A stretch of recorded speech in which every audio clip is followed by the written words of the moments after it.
ça, Guac? Ouais, ben Arbor, qu'est-ce qui est bon, c'est que son wall peut s'adapter si on va au mid, on peut vraiment Va l'utiliser d'une différente Reyna! manière. Et là, c'est de voir Jord rapidement sur la Reyna, Phalanx sur la Viper, Sonic Reyna! Atomic sur le Sova, Billy Jones sur la Jet et Alex sur le Sniper. Alors, pas vraiment de flash, de pop flash. Ouais. Et de l'autre côté, ben comme tu viens de Double le dire, dueliste! ouais, ben Un ça, on Yoru? a un double dueliste, mais de l'autre côté, c'est Lamu qui Mon cerveau, il explose en ce moment. J'essaie de comprendre qu'est-ce comprend qui se passe, pas. mais je pense honnêtement, sont pimpés puis ils disent, OK, là, ce game-là, on la win, là. Puis là, Jared, il a dit, OK, moi, j'ai installé Krana. Je m'en fous. Puis là, il a juste installé Krana parce que, tu sais, sinon, avant qu'il s'était joué, c'était vraiment KO qui Ouais. était joué. Mais tu sais, il y a quand même les blinds de Reyna qui sont pas mauvaises depuis. Avant, ça aurait été mauvais parce que de loin, les Reyna blinds, ils marchaient pas la distance, mais ça a été buff, là. Fait que ce qui est pas si pire. Mais là, on semble se diriger vers du double controller qui, comme je disais, là, le Harper, qui peut être un bon play. Et peut-être pas de dueliste. On n'aura pas de dueliste Ouais, d'un c'est ça. côté et de l'autre côté, 2 dualistes. Ça va être intéressant parce que je trouve que le dash de Jet est quand même vraiment bon sur Breeze. Ça va rester à voir parce que pour vrai, moi honnêtement, je sais vraiment pas comment ils vont faire sans un entry frag, on va dire ça de même, là.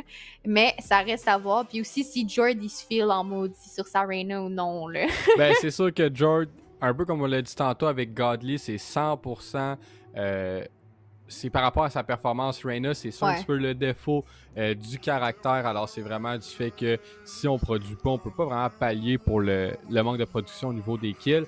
Et comme tu l'as dit, on se retrouve avec Mimic qui, eux, veulent. Ben, c'est ça, ont une composition double duelist et du côté de Virtual, double contrôleur. Alors, on sort le Harbor, pas de duelist. Alors, on va voir comment ça va faire le split de côté.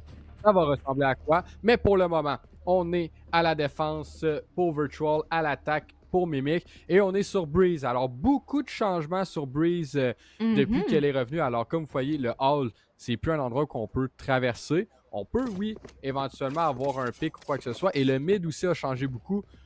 Plus facile de le smoker, soit avec un Arbor, une Viper ou quoi que ce soit. On a moins besoin d'avoir un long mur qui traverse la diagonale au complet. Mais il y a aussi quelque chose de grand là, qui a changé sur Breeze. C'est avant le setup, c'était tout le temps un Viper Wall sur A, une Smoke au B. Mais là, le Viper Wall est vraiment plus utilisé au niveau du mid.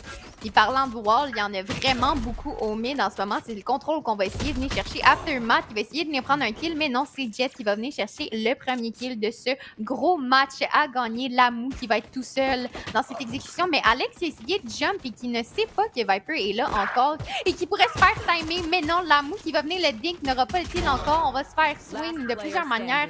Trop de choses qui se passent. Barry en 1v3 et c'est une round gagnée déjà pour Mimic.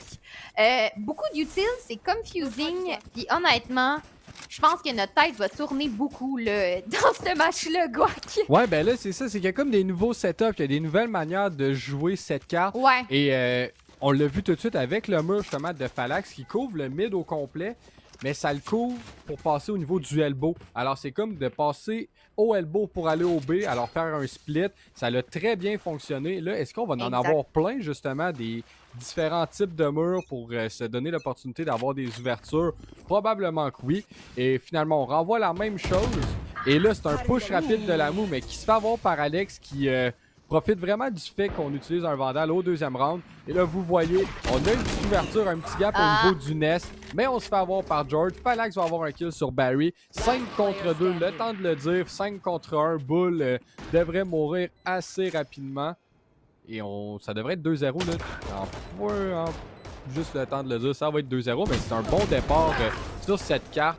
Alors, Mimic nous montre qu'ils ont une créativité un petit peu différente de Virtual et ça fonctionne. Ouais, ça fonctionne. Puis je pense qu'ils sont vraiment dans un mindset de OK, on prend le contrôle de tel endroit. puis on tue tout le monde. Je suis pas mal sûre que c'est ça un peu la manière de l'exécuter, puis je pense que peut-être que Future aurait pris un petit game ball en se disant qu'on commence en défense, on peut jouer double smoke, mais je pense qu'il faut venir chercher plus de contrôle avec les cascades de Arbor qui peuvent me donner un très grand pressuring. Non seulement, oui, Viper, ça va venir nous diquer, mais le wall de Arbor va venir nous saut. Et parlant de Arbor, il va se faire repérer au niveau de la door. On va venir tout simplement le faire. Jord qui va swing un trade entre les joueurs. Kyo qui a seulement 30 HP se fait prendre tout simplement par Alex 101 sur Aftermath et le kill qui va être pris. Une bonus qui se sent là, mon très cher Guac. Ouais, ben effectivement, mais là, l'amour au moins donne une lueur d'espoir à son équipe de revenir dans ce round-là. Trouve aussi Phalanx. Alors 2 contre 2. On a peut-être parlé un petit peu trop vite ici, ma chère Kunai. Et là, vous voyez, Barry va apercevoir Alex, mais réussit pas le tag. Alex est le meilleur de la moue. Peu d'HP, seulement 45. Mais finalement, Barry, avant que la cage elle monte, réussit à trouver son homologue atomique. Et là, 1 contre 1, c'est de savoir qui a le meilleur, là. Oui, mais aussi on a la bombe là qui est déjà plantée, qui va être un bel avantage. Et Alex qui a juste swing, une belle tête. C'est 3-0. On a gagné la bonus et ça va faire mal au mental. Quand je disais déjà de base que le mental pouvait être down parce qu'on avait perdu la game sur Bind, je pense que c'est quelque chose qui peut arriver. Et surtout que s'ils ont l'avantage maintenant, alors que l'équipe adverse est en défense, quand ils vont pas avoir de dueliste en attaque, comment ça va se passer? Ils n'ont pas de jet pour entry, là, vraiment pas. Là. Non, c'est ça, ils n'ont pas de jet, ils n'ont pas de race non plus pour des satchels. C'est sûr que Chamber va probablement prendre ce rôle-là. KO aussi probablement va tenter de faire ce genre de setup-là. Même Chosen, là, qui était sur le duelist tantôt. Alors, oui, on peut peut-être avoir les techs à Arbor, mais si on a aussi le aim d'un duelist, ça peut être payant. Et là, vous voyez ce fameux mur qui va ralentir les joueurs qui vont tenter de passer au travers. C'est ça qui est très punishable. C'est ça la différence entre un Viper et un Arbor Wall. Le slow, au lieu de decker, ben, il te ralentit puis ça donne une opportunité à une personne qui tient l'angle de te trouver, là. Ouais, vraiment, c'est une bonne manière d'isoler un kill, là. On va se le dire, parce que malgré que tu sois dické, tu peux quand même, peu importe ton nombre d'achetés, venir chercher un kill tout simplement. La bombe, par contre, semble être encore dans le spawn. Ça n'a pas l'air sûr de qu'est-ce qu'on veut faire. Et quand je disais qu'il fallait utiliser plus les cascades, c'est ce qu'on est venu faire. Puis c'est un bon pressuring qu'on peut avoir, même si c'est une eco round. Le wall va être mis. On va être vraiment compact. Puis il va falloir sortir 42 secondes. Il faut choisir où est-ce qu'on va exploser tout simplement. Et voilà, on a Jord qui est venu prendre un pic au niveau du mid. Et Bull qui va venir chercher un autre pic. Par contre, Jord qui est totalement en feu et que c'est une 4e round. Je pense que Jord se file bien là, sur sa Reyna, Guac. Ouais, il se sent à l'aise. On trouve un triple kill. Et le momentum a été bon, mais à quel point que c'est oppressant jouer contre un Arbor et une Viper. Ça a été son cycle de util. On envoie le mur. On envoie une cascade, on envoie une deuxième cascade, on renvoie un mur. Alors là, c'est sûr que c'est un round économe. On n'avait pas vraiment de quoi fight back. Mais dans le futur, c'est de quoi qui va être difficile à gérer un petit peu. Cette fois-ci, on va vers le B. On a déjà plusieurs joueurs. Et là, on devrait avoir quelque chose d'assez rapide. Est-ce qu'on trouve quelque chose du côté de Barry? Effectivement, on trouve un kill, un trade rapide. Alors, on reprend nos points de vie du côté de l'Arena. On utilise aussi le Neurotef pour être en mesure de savoir les joueurs sont à quel endroit. Un bon dart, un bon drone aussi. On a beaucoup d'utilitaires là, qui nous dérangent du côté de Mimic. Et là, c'est de voir est-ce que Virtual sont en mesure de stabiliser. Là. Ouais, et on va avoir aussi là, un peu qui va venir jiggle au niveau du top mid, mais qui va pas faire se faire pique tout simplement. Mais comme tu l'as mentionné, le fait que Reyna puisse se heal, c'est comme si les dégâts que tu avais mis, ben ça changeait absolument rien l'avantage que tu pensais avoir, tu l'avais pas. Puis parlant de Jord qui vient chercher d'autres pieds, qui va encore pouvoir se heal et ravoir son shield. En ce moment, je pense vraiment là qu'ils sont dans une mentalité de domination, mais peut-être que ça va pourrait avoir un bon timing, mais je pense pas là, que ça va être winnable avec cette situation de 2v4, sachant qu'on a un up qu'on va vouloir probablement save là, au niveau du Chamber. On veut le save, mais on va peut-être l'essayer. Vous voyez, on est déjà à 4-0, mais non, finalement, avec la perte de la mouche, je suis pas mal sûr qu'on va poser le tout. Là. Ouais, c'est sûr que peut-être si l'amour aurait été capable de venir prendre un autre pic, on aurait pu essayer de venir gagner la ronde. Mais là, je pense qu'on va vraiment essayer juste d'avoir un kill, peut-être enlever une vandale tout simplement. Mais pour l'instant, on semble vraiment vouloir save up, qui est la bonne décision. Car tant qu'à mourir, au moins là, tu vas avoir ton up featuring. Mais comme on l'a dit au début de la partie, très beau dart, très beau drone qui ont donné l'information justement qu'il y avait 2 joueurs au niveau du B et Chamber qui upait, ce qui leur a permis de faire une rotation assez intelligente. C'est 5-0 et je pense aussi là, que le stress est haut, le pressuring est haut, puis que le mental descend, tout simplement. Là. Ouais, ça devient difficile. Ça fait quand même longtemps. On a eu des pauses aussi à travers tout ça. Le fait de pas jouer parce qu'on voulait diffusionner tous les matchs ce soir. Exact. Et là, est-ce que la solution va peut-être être d'être un petit peu plus proactif? Mais je crois que c'est ce qu'on va faire. Par contre, on se retrouve dans une position où on va pas avoir de smoke qui va arriver bien vite au niveau du bomb setup. Alors là, Billy Jones a le meilleur d'Aftermath. Et là, c'est les autres joueurs. Barry, au moins, va avoir un pick. Vous avez vu, la Molotov arrive, mais malheureusement, elle n'est pas bien placée. Et Falax a le meilleur de boule. Alors, c'est déjà un 4 contre 3 pour l'offensive. On est rapidement déjà sur le bomb site. La bombe se fait planter. Barry ne trouve pas Alex. Et Billy Jones trouve Chosen. C'est déjà un 4 contre 1. Et le momentum de Mimic vraiment fait tourner la tête à l'équipe de Virtual. Et l'amour un kill, Billy Jones avec un 3e. On est chaud. On a des joueurs... c'est flawless. Réveillés, Ils sont réveillés, ils sont là, ils prennent le site, ils prennent le contrôle. J'aime justement qu'on a eu le tag là, au close right. On a juste eu Jet qui a dashé dessus, il a fait « Allô, je suis là, bang, viens venir chercher le pic », puis c'est ça qu'on a besoin. C'est sûr qu'au niveau de la défense, on a plusieurs autres qu'on devrait venir utiliser, puis justement changer la manière qu'on joue, parce qu'on a essayé de venir prendre le contrôle de A, mais pas assez agressif là, à mon goût. J'aimerais ça voir une cascade, une flash qui vaut à travers, un joueur qui pique, peu importe, mais venir prendre du contrôle avec une cascade et une flash, c'est ce qu'ils ont besoin. C'est un peu ça qu'on essaie de faire au niveau du elbow, mais malheureusement, on se fait punir. On est plus rapide du côté de Billy Jones. Barry, qui va être juste de l'autre côté du nest, passe à travers le mur. Il va probablement apercevoir éventuellement la Jet là, qui était perchée au niveau du mid-wall. Et là, vous voyez, là, les kills sont tous pratiquement à la faveur de Mimic et tous, à part un, le son. Alors, c'est déjà 7-0, ma chère Kunai. Ça va vraiment pas bien pour Virtual. Est-ce qu'on est en mesure de prendre un temps mort pour au moins calmer le tout, là? Non, c'est ça. Il faudrait prendre un temps mort, comme je l'ai dit. Puis justement, le temps mort qui vient d'arriver. Donc, nous, on va vous lancer là, dans une petite pub et on vous revient là, par la suite.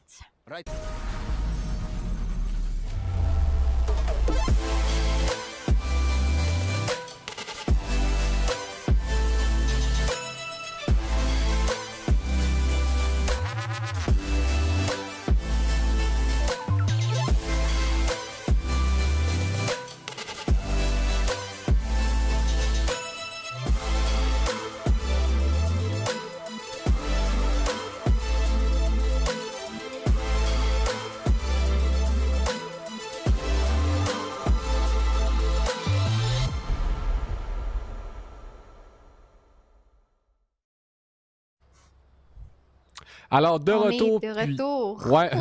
Oh my god, notre timing était incroyable. On était en symbiose. Un petit peu comme les joueurs de Mimic en ce moment qui marchent sur Virtual. Puis on est. Sérieusement, on en discutait un petit peu dans la petite pub. C'est surprenant, le 7-0, pour moi, ça fait pas de sens en ce moment. Et regardez Billy Jones, 11-4, George 10-4, Alex cherche encore la mort parce qu'il est à 6-0. Et là, de l'autre côté, là, on va devoir se réveiller du côté de Virtual assez rapidement. Mais on a des setups différents à chaque fois du côté de Mimic. Et c'est ça qui est payant. Et regardez, là, George rapidement, finalement, se fait trouver par Big Bone Barry. Mais Billy Jones a le trade. Et 4 contre 4 assez rapide. On a quand même une épopée au mid qui se dessine par les deux contrôleurs. Mais Billy Jones a le meilleur d'Aftermath. Et là, on a l'avantage 4 contre 3 pour l'offensive. Ouais, et on est en plus venu mettre le Viper Ult. C'est sûr qu'on a toutes les ults de l'autre côté. On pourrait, et justement parlant de l'autre ult, on Viper Ult dans un Viper Ult. Écoute, il y a vraiment trop de choses qui se passent en ce moment même, mais je pense que si on joue bien, là, ça devrait être vraiment facile pour Mimic. Et justement, parlant de bien jouer, on était chercher un 3e kill. Peut-être un ace au niveau de Jet, là. Malheureusement, non. Bull qui va venir chercher un autre kill. On flash out, on essaye de swing et c'est une autre round gagnée là, pour Mimic tout simplement. Mais Guac, si tu veux mon honnête opinion, c'est que quand tu prends le risque de jouer 2 contrôleurs, tu ne peux pas jouer comme ça quand tu te fais jouer autant agressif. Tu dois avoir un pressuring avec le fait que tu as 2 smokes. Tu as Viper, tu as des mollies, peu importe. Faut venir chercher un contrôle quelque part dans la map et c'est ce qui manque en ce moment aux côtés de la défense. On vient pas chercher un contrôle avec la cascade, on vient pas chercher un contrôle avec le wall. On se fait littéralement laisser marcher dessus, là, puis ça fonctionne pas. Ouais, on est comme pas proactif en début de round pour prendre l'espace qui pourrait, mais on décide de pas aller chercher cet espace-là, malheureusement. Et là, vous voyez, finalement, Chosen là, va asseoir Billy Jones d'un énorme tir. Et George, lui, par contre, va utiliser son ult pour être en mesure là, de tirer plus rapidement et de dismiss et se faire heal automatiquement. Alors là, ça va quand même assez vite. On va trouver un premier kill. On a un Hunter Fury qui va arriver, mais qui trouve absolument rien, même pas de dégâts. Et là, de l'autre côté, c'est Aftermath qui tente de sauver son équipe avec son tour de force. Oh! Et là, c'est George, de un après l'autre, on en trouve des kills. Barry, au moins, va asseoir George. Et là, c'est un 2 contre 1. En retake, Phalanx qui est fait une maraude, alors on sait aucunement il est où. Et là, c'est trop peu, trop tard, je crois bien. Là. Ouais, on va pouvoir stick la bombe, mais ça va être la première round gagnée. Un Thrifty, des belles shots au Marshall. Mais malgré le fait qu'on a gagné cette round-là, je pense pas que ça va être assez. Comme je l'ai dit, je veux voir une prise de contrôle. On a un up, c'était là quelque part, prenez du contrôle avec vos walls. C'est tout ce que je veux voir. Parce que là, en ce moment, ils vont juste encore runner down. Oui, on a un Arbor Ult. Peut-être que ça serait bon de venir agresser quelque part. Mais ils font juste default. T'as Jordan qui go crazy, il va venir prendre 3 kills, puis après ça, ils vont juste prendre le side. Fait que si on n'essaye pas de nous les tuer en premier, ben ça marchera pas. Là. Non, faut trouver une manière de le counter, peut-être setter des meilleurs crossfire, mais le fait que c'est une Reyna a toujours cette opportunité-là de tout simplement disparaître devant nos yeux. Ouais. Et là, vous voyez, Billy Jones va utiliser déjà ses 2 fumigènes pour prendre le bomb site A. Et on le sait qu'il est proche et Aftermath se fait avoir, mauvais timing, scope out. Billy Jones est en feu cette fois-ci, en trouve 3 aussi rapidement que ça. Bull arrive sur un flank et Lamu, de son côté, arrive au niveau du City. On va le savoir que Bull est présent. Et voilà, le kill devrait arriver. C'est un trade finalement. Et Phalanx trouve son homologue. 9-1, c'est vraiment la débandade pour Virtual. Comme je l'ai dit, le mec en a rien à faire. Là. Il dash sur le site, il en guette 2. Il prend quand même le temps d'aim pour les têtes. Il va venir prendre les kills. Mais t'as-tu remarqué à quel point, c'est comme tu l'as dit 400 fois, ils sont pas proactifs. On perd du contrôle, puis on se dit pas, OK, on a perdu tel contrôle, mais on va aller en chercher ailleurs. Puis c'est ça qui manque, parce qu'en ce moment, ils font juste dire, OK, on n'a plus le contrôle, on va essayer de jouer retake, mais il faut plus que ça, là. Ouais, il faut trouver des solutions autres que qu'est-ce qu'on... Sérieusement, ça ne marche juste pas. Et là, on revient comme avec un vieux execute un petit peu plus au niveau du bomb site B, un mur un petit peu plus standard qu'on connaît. Puis la lecture, le macro est parfait. Pourquoi? On a déjà le bomb site qui était abandonné. Full retake, 5 contre 4 parce que Alex trouve la moue. Et George trouve Bull. Sérieusement, il n'y a rien qui va en ce moment. Mais non. C'est des échanges de kills qui se fait là, des shots incroyables du côté de Mimic. Littéralement, ils sont en mode run it down. Ils se trade, c'est 10-1 Guac. Je suis persuadée que le mental est démoli, surtout sachant que de l'autre côté, on n'a pas de entry frag. On n'a aucun util qui peut nous permettre de dash in, de satchel in, peu importe, nommez-le.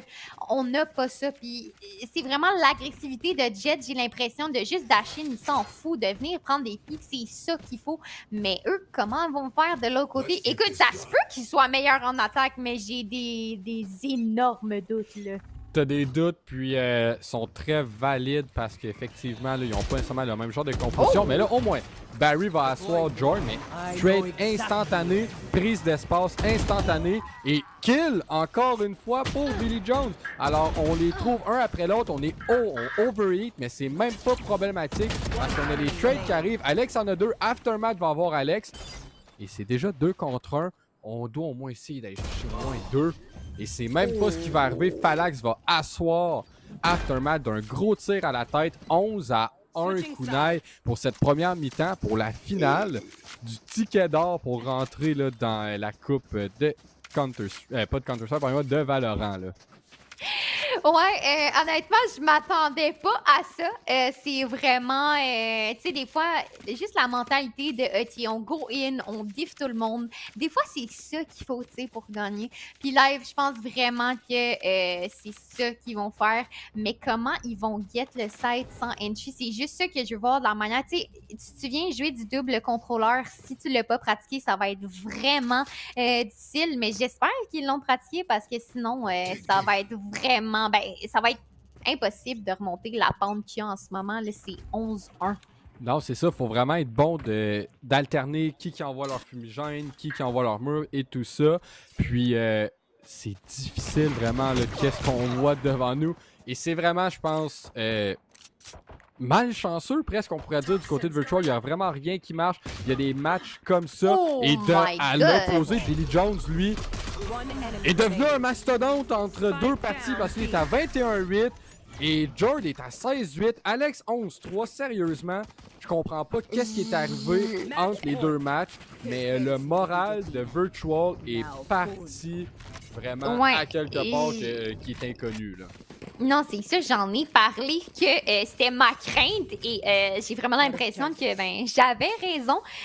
Écoute, 12-1, c'est winnable si jamais il y a quelqu'un qui turn en démon puis qui tue tout le monde, mais on a un désavantage de weapon, on a des vandales, puis on le sait en maudit, du côté de Mimic, que ça tire droit.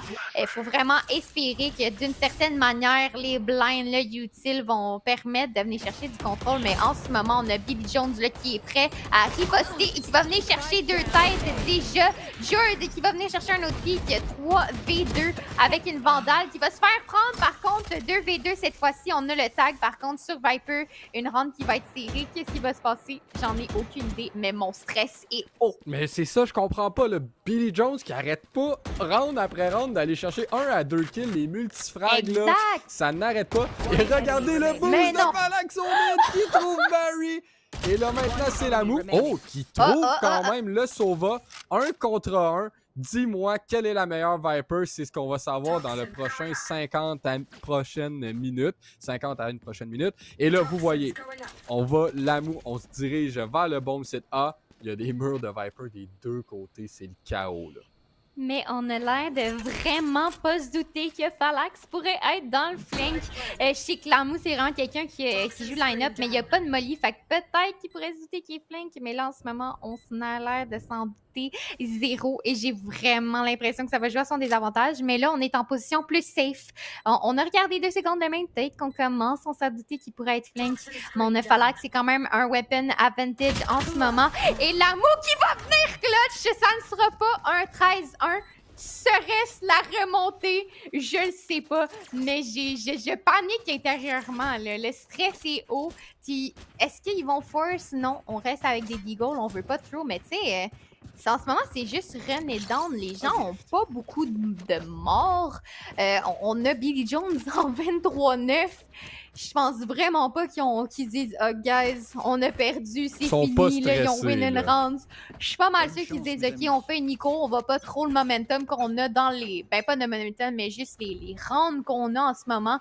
Puis on va juste prouver que même avec des goals, on peut win. » Ben, je suis pas mal sûr que oui. Regardez, ça tombe en notre faveur. Par quoi? Parce qu'on est tout au mid, on a du spam et on a des trades. C'est 2 contre 2. La Viper à la défense, elle est affaiblie, bien entendu.